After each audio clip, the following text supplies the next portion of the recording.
Hello and welcome back to Sega News Bits Live. We've got a lot to talk about on this installment. It seems like this show always really comes back at the end of the year because so much stuff is going on, so much stuff to talk about. So I'm looking forward to discussing the new trailers at the Game Awards. I'm also looking forward to showing off some new Sonic 3 movie merch, and we're also going to take a look at some offerings from limited run games, and I'm going to offer my unfiltered perspective on that.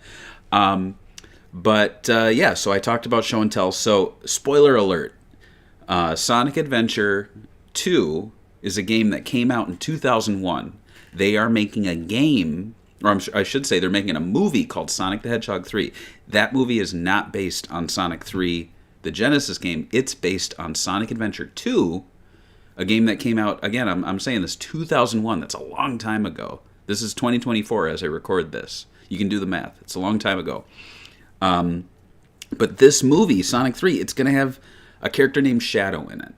And it's going to have an Eclipse cannon. It's going to have Gerald Robotnik, Maria. I mean, that sounds like the ingredients for a Sonic Adventure 2 adaptation. Now, and here's the big spoiler alert. At the end of Sonic Adventure 2, not only does Sonic go super, I mean, we expected that, Shadow goes super too. I'm going to do the Joe Biden whisper. Shadow goes super too. So, having said that, I think we can assume that Sonic 3, the movie, is going to have Super Sonic and Super Shadow. And I got a lot of hate on the internet, on the socials, for posting a picture at Target, a store that's very exclusive. You don't just get into Target. You don't just walk in there. You can't go down the toy aisle. You have to have like a membership pass. It's exclusive.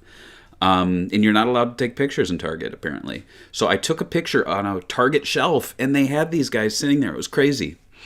So I'm sorry if I spoiled the Sonic Adventure 2 video game movie adaptation, but yes, these guys, and they light up. Look at that. That cool? Very cool. But yeah, you can pick these up right now. They're at Target. They are... it's a really good deal. It's $29.99 for them. That's $15 a figure, and when you consider the basic Sonic 3 movie figures are also $15, but these ones light up, that's a pretty sweet deal. Plus, they're a lot easier to find than like the single carded figures. But yeah, they got Shadow's color right. They got Sonic right. So yeah, these are very nice. I would recommend them. Also, if we're talking about merch, you can go over to segabits.com. Up in the tab there, it says shop, or you can click in the description below. We got some new merch on the website. I'm not going to spend long talking about it, but we do have, and this is not the one. This is one from a different site. This is like a proto mug. We do have in stock, well, it's print to order, but, in stock all the time. Gotta Go Pasta mugs, I'm calling them. This is a real label from my collection that I scanned, I cleaned up, I changed the proportions so it fits a mug, and right now you can check it out at the Segabit shop, or you can look in the description below.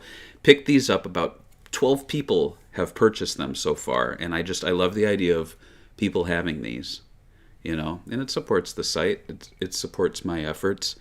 But yeah, so the one on the site, it's a black mug. I couldn't get the white one for some reason, but the black mug. And I think that'll look really sick. But the proto mug here it is white.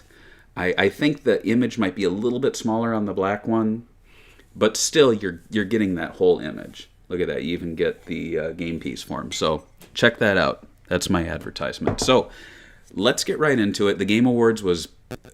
I don't like watching the Game Awards. I didn't even intend to, but I remember last year I was shopping at that exclusive store called Target, and I had my phone open, and I'm like, I don't think anything's going to happen. And they did that New Energy, New Era video, and I was like, oh man, I kind of wish I was sitting at home like watching this instead of shopping at this exclusive Target store. But they had 3 Sega-related trailers, so we're going to take a quick look at them, discuss them a little bit, talk about some things that have leaked out since their releases. Let's get Sonic out of the way. I'm going to turn the volume down because I don't want to get pinged. But let's check out the Sonic related trailer first. So, I mean, as we all know now, the Sonic Racing series, that I guess that's the new name for Sonic and Sega All-Stars Racing. Yeah, Team Sonic Racing is gone. Now it is Sonic Racing Crossworlds, which is a very weird word. It doesn't seem right in my mouth. It sounds like crosswords. Crossworlds. And it's one word, with the way they stylize it. It's one word with the W capitalized. So, I mean, what can we say about this? Well, let's take a quick look. This is all pre-rendered, not actual gameplay, they say. Shadow's car is back. I've heard people say that, like, Sonic Freeriders boards, is that it on the corner there? But I think that's, that looks like Sonic's car, doesn't it? In any case, Shadow turns on, he gets into it. I've heard people going, ooh, the backgrounds look very realistic. I'm like, honestly, I think they likely just like pulled from whatever assets they had off the shelf to create this. I don't think this was all like made from scratch. What's interesting though is when Shadow goes through this, and I'll turn up the volume just for this bit. Let's all listen and let me know if this is a sound you've heard before. So the sound it makes to my ears is the Sega Saturn Japanese startup sound. And I think that's interesting because what my guess is that not only is this going to be, I mean, we'll see if it's a Sonic and Sega All-Stars Racing mashup game. It's entirely likely that this is only Sonic and that they're going to jump around between like eras, kind of like Sonic Generations racing game. Maybe even we'll get like full-on Saturn pixel graphic tracks, which would be kind of cool. But there was a little bit that leaked. You can find it buried within the website code for Sonic Racing Crossworlds. It says this: drift across dimensions, which is interesting. They're bringing back the Sonic drift there by saying drift across dimensions. Race across land, sea, air, space, and time in Sonic Racing Crossworlds. So it seems like they're bringing back the All-Stars Racing Transformed concept, but they're bringing space and time into effect. So what could those be? Well, space could be like other dimensions, so obviously like, Sonic and Sega properties. So, go to Shibuya Cho, you could go to any of the Yakuza locations, you could go to Skies of Arcadia. I mean, this is the hope. I've heard it said appropriately that if this is only Sonic, then the game's not going to do well, and if this is Sonic and and Sega, then it's going to do well. Like I think that's the place a lot of fans are at right now. I'm hesitant to say the game would be a failure if they didn't do the crossover with other Sega properties, but I think if it's only Sonic, they got to go all out. They got to have like every single Sonic character we've ever seen: Sage, Orbot, Cubot, even bring in like Styx and the IDW exclusive characters. They need to bring in like old crazy callbacks. Like we could get Sonic Drift courses in HD. We could get Sonic R courses in like either HD or like in their blocky glory, and all the characters turn into like blocky Saturn graphics. Like they really need to go all out if it's only going to be Sonic, or just do Sonic and Sega and we'd be happy too. But the other thing we know about it is that, and we have Big Elk here in the chat, it's interesting, Hardlight is making it. I thought at first it would be a mobile game because of that. Yeah, so it's also been leaked that Hardlight is behind the development. I've heard some people say, "Oh, don't they make mobile games?" I mean, they've been making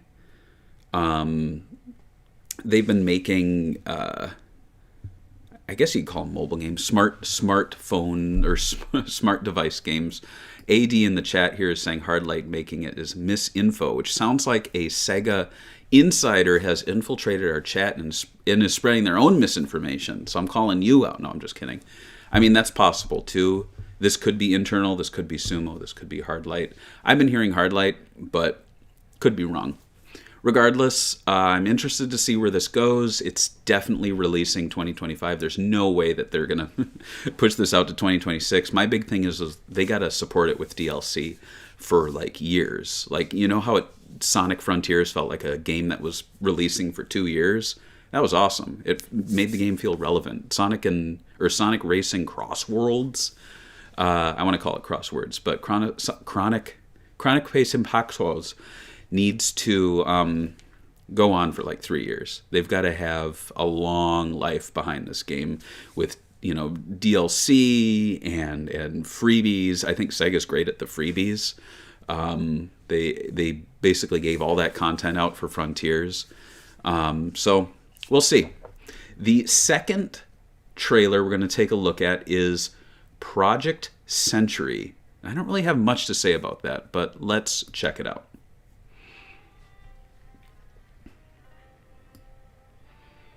I mean, I say I don't have much to say, but I have to find things to say as I play this with the volume down.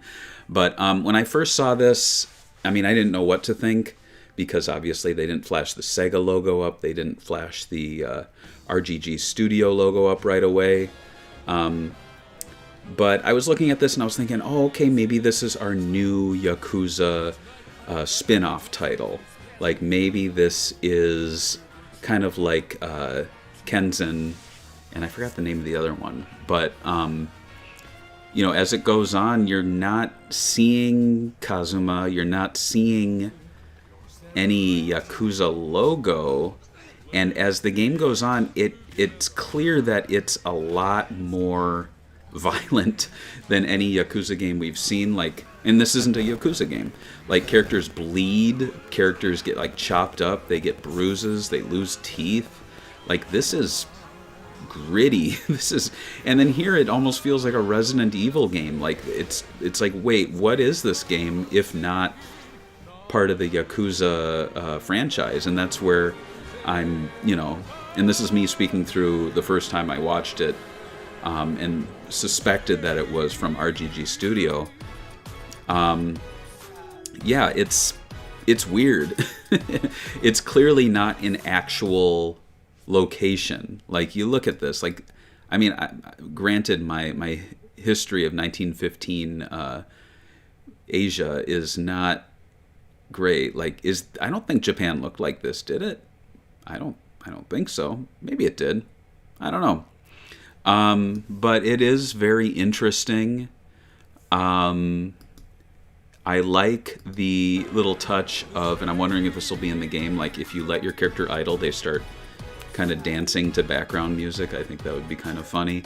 But yeah, I'm interested to see where Project Century goes. It looks like they have scrapped the Judge Eyes little sub-franchise, and now it is Project Century is going to be their new little project, I guess. And I don't know, maybe this will go the way of Judge Eyes and get a few games. Maybe it'll go the way of Yakuza and get a whole franchise. Maybe it'll go the way of Binary Domain and we'll never hear of it again after it releases. But interesting looking. Yeah, bringing violence and mutants kind of into the Yakuza-like gameplay, even though it's not of that franchise. So we'll see. The last big one, you know which one it is. Let's take a look at this.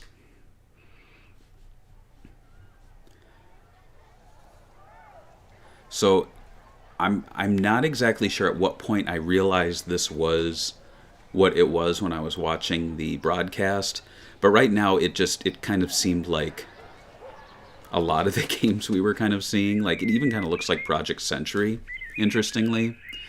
But I was not getting RGG Studio vibes or Sega vibes until I saw, obviously, that logo there.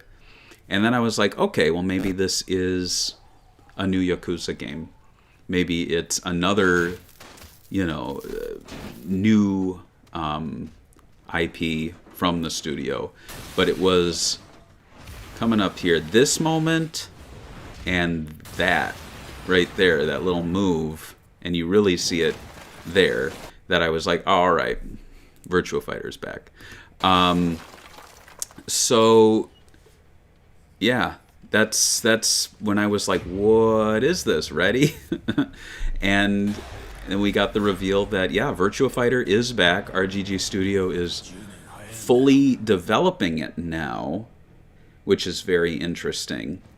And then they show this little bit of gameplay, which looks nice. Like, it doesn't look too over the top. It doesn't look like anyone has, like, cheetahs grafted onto their heads. That was always my fear. I know Virtua Fighter gets a little wacky with Dural and some of the other plot points, but really, at the end of the day, it's just like a pure fighter. And so I'm looking forward to seeing what RGG Studio could do with this. But the things that kind of catch me off, maybe not catch me off guard, but just are very interesting to me, is that this does not, again, like it like I said, it kind of looks like Project Century again. It looks like it's in the same setting. This like big towering urban landscape with lots of wires and things. I don't understand. Blackbird has spoken like the first bird. Morning has broken like the first morning. Blackbird has spoken. Like, I don't know. I don't get it. Am I supposed to get the references there? But yeah, this is apparently Akira. And then what's really odd is this woman. You think that's Sarah? No, they did a stream a few hours later. That's Stella. And they said she's like the bridge between worlds. So what is going on here? Is there like dimension hopping going on in this new game? Is this going to be a full reboot of the series? And I thought about that. I'm like, they have not called this Virtua Fighter 6. They've been calling it, like a new Virtua Fighter project. Virtua Fighter is back. And I'd be okay with that, just because for me, I'm not a purist like in that sense, but I think it would be wise to kind of keep Virtua Fighter 1 through 5 as the AM2 thing it is, and to call this Virtua Fighter 6 when it looks so different and it's so far removed. I mean, Virtua Fighter 5 came out 2006 to arcades, 2007 to consoles, but to have it so far removed and from a different studio completely, and yeah, maybe it's smart to either reboot it or retitle it so it's not called Virtua Fighter 6. My speculation, this you'll hear it here first, I think it's Virtua Quest 2. They're bringing back what we all want. We want Virtua Quest, and this is going to be Virtua Quest 2. No, that would be crazy, though. I would like to see voice actors return. Lisa Wilkerson is a friend to the site. I hosted her Shenmue 2 panel with Eric Kelso and Corey Marshall, and I'd love to see her back, either as like Sarah, if she's still in this game, or maybe voicing Stella, if she could pull it off, who knows. But yeah, excited to see where this leads to. And sticking to Virtua Fighter, let's take a look at some merchandise. So limited run games, they want our money, and they want it bad. And I will say that I've been buying some of the recent releases from limited run games, but I think they're doing too much too fast.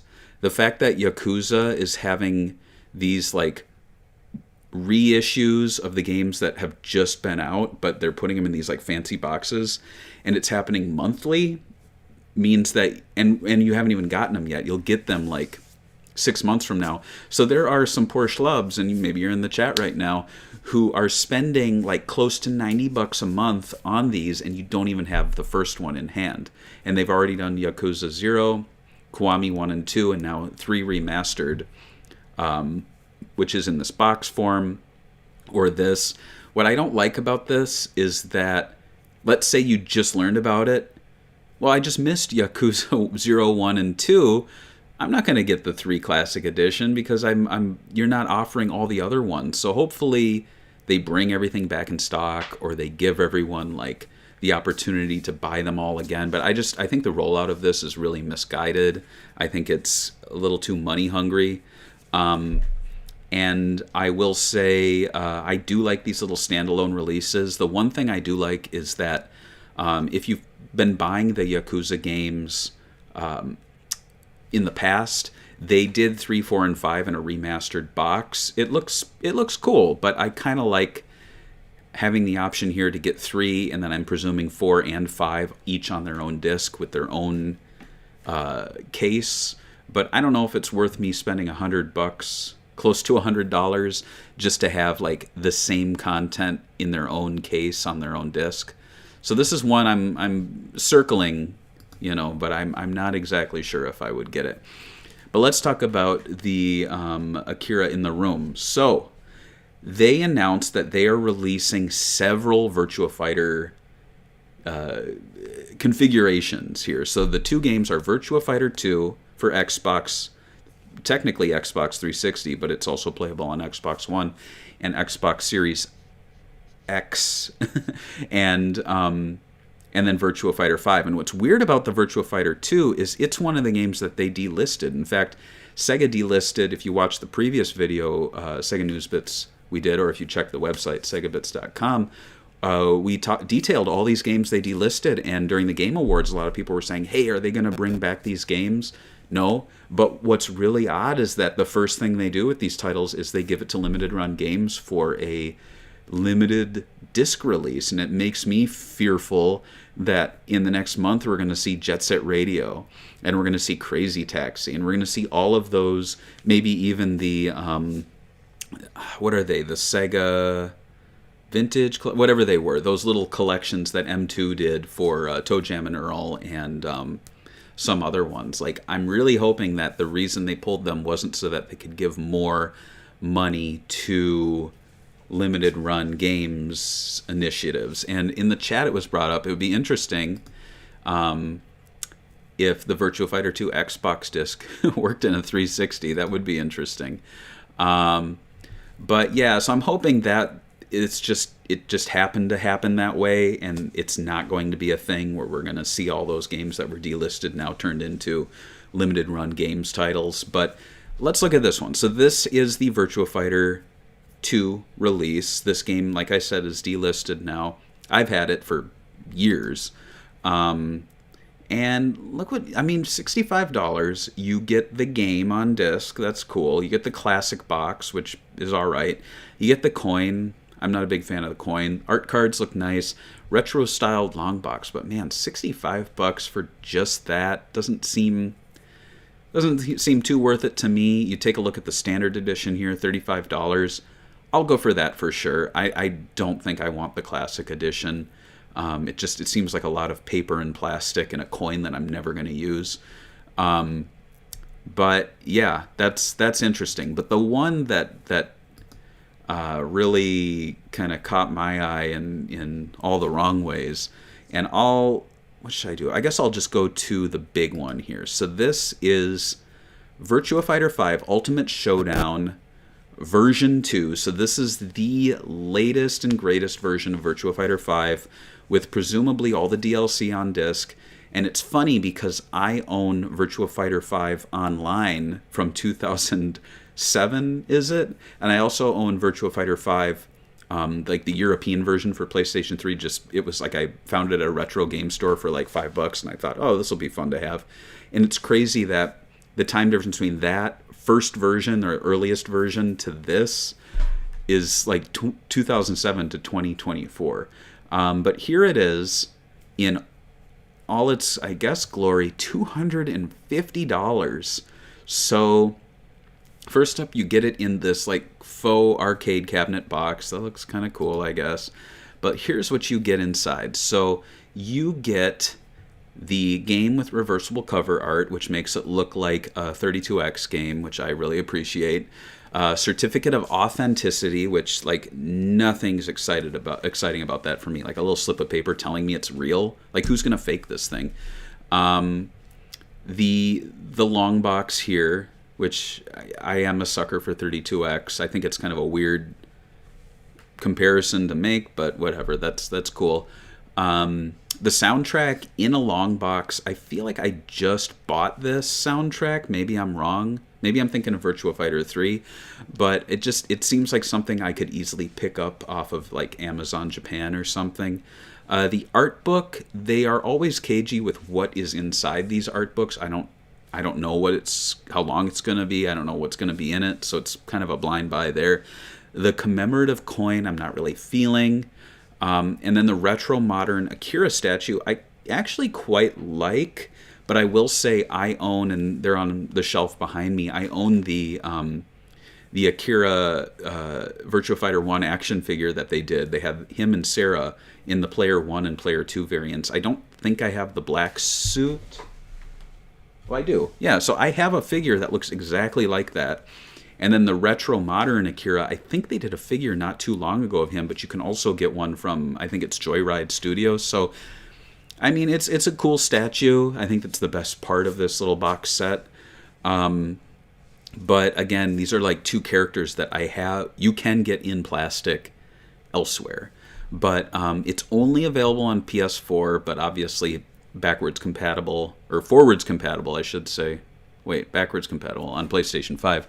But what do you think of that price? Like, to me, this is the company that just took that same amount of money from me for Sonic X Shadow Generations, and I feel like that one had a lot more value to it. It had the art book, it had the soundtrack, it had the statue, it had the little Chow figurines, it had the game, it had the steel book. I feel like there was a lot more to it than here.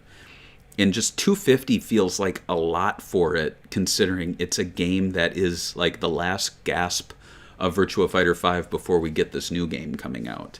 So yeah, I'm not too sure what to think about that. I like Sonic who says, like, I wish I could justify $250, but yeah, for me, I've spent so much on limited run games, and this is even me like pulling back, like only getting like the standard edition of some recent titles. One thing I didn't like about the classic edition, look at this, $90. This is what was crazy to me, $90. And here's what you get in the classic edition. You get the box, you get the game, you get the soundtrack in a long box. They don't give you the coin, they don't give you the little art card or the card telling you it's legitimate. So is this legitimate? I don't think so, because it doesn't have the, what is that little card? It doesn't have the certificate of authenticity, so it's an inauthentic release unless it has that certificate. But man, look at that, like $90, and you're spending, what is that, like a third of the cost, a little over a third of the cost of the collector's edition, and they're only giving you this box to hold it in and the soundtrack. And again, I love Virtua Fighter's soundtrack, but I don't need it on disc. I can get it on disc if I want, download the MP3 files. It's not, I don't know, it's not something I toss on to listen to. But yeah, look at that. And then just like the $90. And then this was like, oh, that's why it's so expensive. The game itself is going for $60, like as if it's a new release. Like, come on, guys. Virtua Fighter 5 Ultimate Showdown version 2. Like, I'm now listen to me. I'm going to pick this one up. This is the one version I will get because I am a big Virtua Fighter fan. I have every game on disc or cartridge, even if my Virtua Fighter 2 is disc only, but hey, that's how I roll. So I'll pick this up at $60, and then you think, okay, well, tack on $30 and I just get a soundtrack and a little box to hold it in. I don't know. I don't know. I'm not too jazzed about it. But I'm happy to have Virtua Fighter 5 Ultimate Showdown on disc. I think the Virtua Fighter 2 feels a little scammy or scummy, especially since the game just got delisted. I really hope it's not a trend. If we see one more of those delisted games coming to limited run games in the next like month or two, it's going to be a red flag, and it's like, wow, that's why we lost Jet Set Radio, because they want to sell it on limited run games. Now the other thing they just rolled out, and you know, I have my own opinions on these, Shenmue merch. So this is going to be an ongoing thing for all of the major SEGA titles that SEGA deems licensable. So we're going to see Shinobi, Streets of Rage, other titles. We've already had Sonic Adventure, but now they're doing the Shenmue one. And I'm not really feeling the clothing they've been doing. I think the prices are decent, especially when they've been doing these like collabs with these like weird like white t-shirts with like like vomiting dogs written across the top, and then it's got like a Sonic Adventure pose. It's like, I've never heard of vomiting dogs, but I guess it's a cool clothing line. I better pick up this white T-shirt for $150 of Sonic and the word vomiting dogs, or whatever I'm thinking. Stray rats. I like vomiting dogs more. But yeah, so they've got a snapback hat. They've got the dragon mirror. Is that the Phoenix mirror? You know, nothing too exciting here. I wouldn't pick up any of these. The skate deck, again, I'm not a big skate deck buyer. I don't own one, and I feel like they're kind of going overboard on that. The coin is a little weird. I guess $9.99 is not bad. The tomato mark pin is probably the best thing here. The little jewel game case keychain screams Etsy to me. Like, I bet you could get these off Etsy. The poster, I don't really see the draw there. And then the trading cards, I have my own beef with the trading cards. I'm not going to get into those. But I did not talk about one thing here, and that's this cute little guy. Look at that. Shenmue Orphan Cat Plush, and I have no negative things to say about this. I think the price is right. I think it's a really fun and unique Shenmue product. I like that it comes with a plush tuna can and a cardboard box container for your kitten. It almost like feels like a limited run games April Fool's release. I have nothing negative to say about this. I think it's super cute. I think the price is really good. Like, I'm surprised it's the price it was. I feel like they'd sell it for $50 and then I'd have something to complain about. And I like how the cardboard box comes with it, but it's not the box that it's shipping in, I would believe. So, you know what, limited run games, you piss me off sometimes, but this one you got me. I think the plush tuna can in-game, like with the SEGA tuna, yeah, this is really doing it for me. And, you know, like if I were to build my cart right now, I would put this in my cart, and I would probably get just the disc-only version, or the standard one of Virtua Fighter 5 Ultimate Showdown, and then like the last day I'd be like, all right, I probably will get this one too, just to have it, because I'm a Virtua Fighter completionist, and I do bang the drum to have Xbox Live Arcade games put on discs, so it's nice to see. But I really hope they didn't delist for the sake of making these a little more appealing to fans. And again, my comments on the Yakuza thing, like, I don't think it's a smart way to roll these out. I wish they had them all at once, and then you could buy like an ultimate box of all of them at once for like $1 million, rather than doing it monthly, because then, you know, you hold out and then you go, oh man, kind of wish I got it, but I didn't, so I guess I won't get Yakuza 3 Remastered Classic because I didn't get the other ones. So that pretty much does it. Exciting things are happening next week. We have Sonic 3 the movie. No, wait, Sonic the movie 3 the Hedgehog. No, Sonic movie 3 the... Sonic 3 the Hedgehog the movie. That's what I'll call it. Coming out.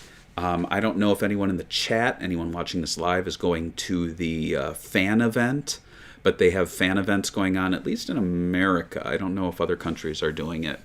But you get a poster, this sick poster of like Shadow with like Japanese words on his face that I don't think anyone knows how to read. No one's cracked the code on Japanese. It's a secret language, just like Target. You speak Japanese and they let you enter, and they let you view these exclusive spoiler figures. It's a whole aisle. It says spoilers. But yeah, they've got that. You're going to get a blind bag character pin, so I'm going with my daughter, so I'm hoping we get like different ones. That would be cool. Sonic and Shadow would be ideal, but you know, like knowing my luck, I'll probably get like Wade and like Gun Commander, which actually is a big win in my book. But yeah, those are going on at like 3 p.m. So those will be the first people to see them, to see the movie, at least to the general public. That's on a Thursday. And then what else is going on next week? I guess the LA premiere is going on. Unfortunately, SegaBits will not be in attendance. We had a SegaBits rep going to the Sonic 2 premiere. But Sonic, you try as you might. I registered MattyWachowski.com.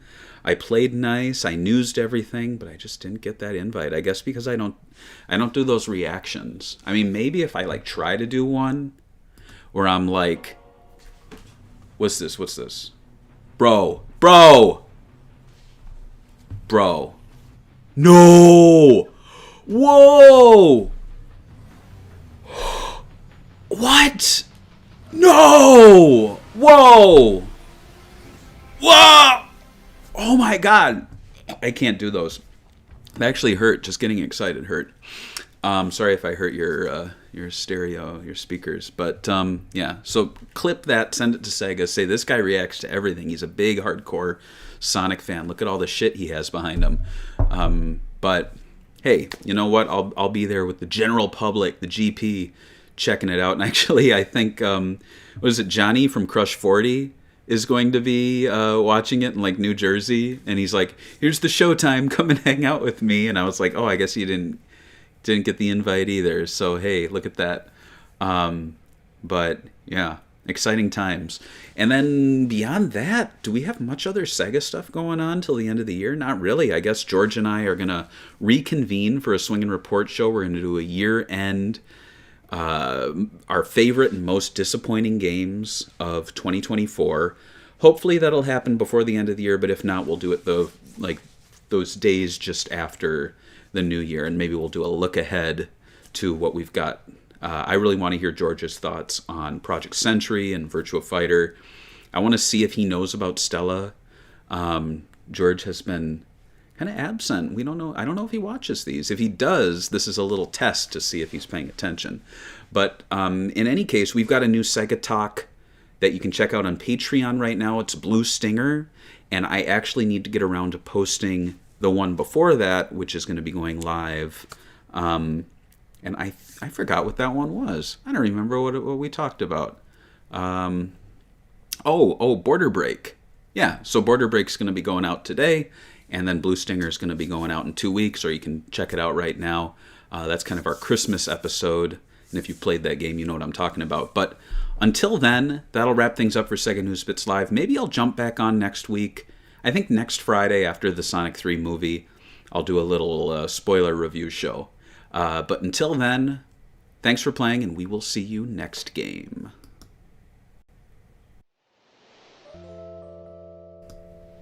Did you catch that? I finally have an outro. Look at that. Look how smooth that was. Look at those birds. You think they're still alive? You think they're long gone? I mean, this is a video that was probably taken like 15 years ago. All right, thanks for watching.